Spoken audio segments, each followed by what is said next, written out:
मानना पड़ेगा, है ना। तो मीटर से जो तार निकलेगा जितना ज्यादा लंबा होगा उतना ही बिजली बिल ज्यादा आएगा, है ना। कारण क्या है, अगर मान लीजिए यहां से करंट गया, ठीक है, मान लीजिए 500 या फिर मान लीजिए 200 मीटर, 200 मीटर, ठीक है। मान लीजिए मेरा यहाँ घर हुआ, यहाँ से एक मान लीजिए 200 मीटर आगे मान लीजिए भैंस का एक तबेला है या फिर मान लीजिए कोई फर्म वगैरह है, वहां पे हमें बिजली पहुंचाना है, ठीक है, वहां पे बल्ब जलाना है या फिर पंखा चलाना है।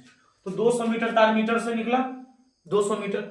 अब ये 200 मीटर जो तार निकला है दोस्तों, ठीक है, अब मान लीजिए आप इसी बल्ब के पास, यहीं पे एक मान लीजिए बल्ब है ना, बल्ब है, और इसी बल्ब के पास मान लीजिए आपने एक स्विच लगा दिया। क्या लगा दिया? स्विच लगा दिया, है ना। स्विच तो लगा दिया।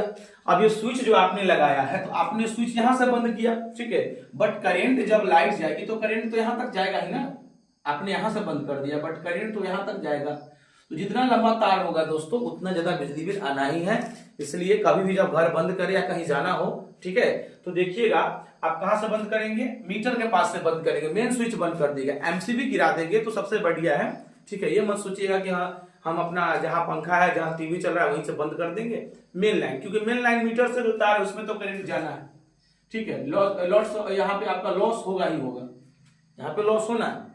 तो करना है कभी कभी भी देखिएगा आप लोग चीज गौर नोटिस किए होंगे, जहां भी मीटर होता है उसी के पास में एमसीबी लगाया जाता है। क्यों? कि अगर मान लीजिए कहीं भी अगर जल्दी में हमको जाना है तो क्या करेंगे, एमसीबी को तुरंत गिरा देंगे। एमसीबी को गिराएंगे, जहां भी सप्लाई जा रहा होगा वहां पे क्या हो जाएगा, बंद हो जाएगा, है ना। अगर मान लीजिए मीटर से अगर करंट भी जाएगा, बिजली भी जाएगी, तो कहां तक जाएगी, बस एमसीबी तक। कहां तक जाएगी, बस एमसीबी तक। एमसीबी तो बगल में होता है, अगर करंट आता भी हो तो यहीं तक आएगा ना, तो लॉस तो नहीं होगा, है ना। बस समझ में आ रहा है। तो इसे ध्यान देना है, अगर कहीं भी हम जाते हैं तो घर का एमसीबी